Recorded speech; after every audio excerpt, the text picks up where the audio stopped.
Welcome back, chemistry fans. Here we go. We're going to start our homework dealing with percent composition. So let's jump right into it. You got two problems. You've got sodium sulfate, and we have to first add up the weight of this. So you're going to have to go onto the periodic table and get their weights. Sodium is going to weigh, so I can get a pen that works.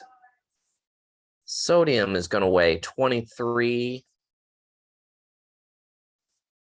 Sulfur is going to weigh 32. I think that's 0.01. This is 0.04. And oxygen is going to be 15.9994. However, there are 4 of the oxygens and there are 2 of the sodiums. Let me go and check what that weight is for that oxygen, for that sodium, actually. So hold on, let me go and look it up. Nope. Sorry about this delay.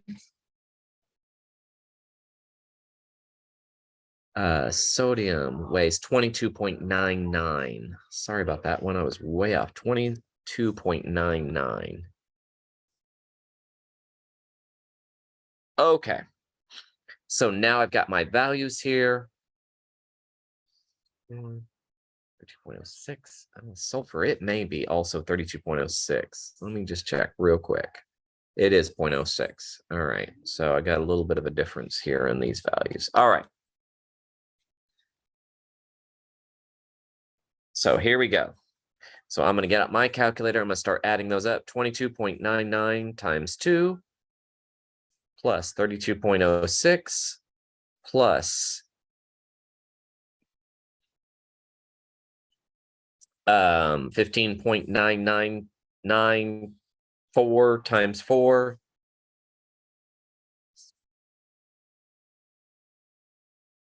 And you get 142.0396 with all the sig figs. When we distribute that and add it together, we should only have 2 sig figs after, so that's going to be cut off right there. So my answer is 142.04 as my mass.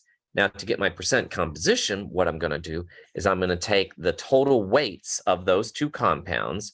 So I've got 45.98. That's the weight of the sodiums divided by 142.04.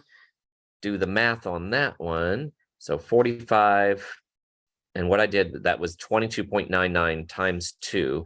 That's where I get the 45.98. I divide that by 142.04, and I get 0.3237.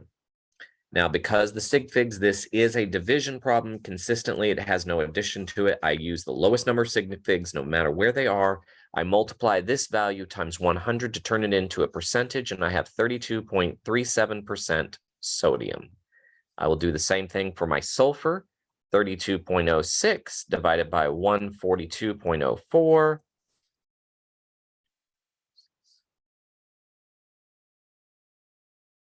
And what you get is 0.2257 times 100, and you get 22.57% sulfur. Now, to get the third percent, what I could do is the 4 times 15.9994, or what I realize is that this has all got to equal up to be 100%. So 32.37 plus 22.57 minus 100, and you would end up with 45.06% oxygen. All right.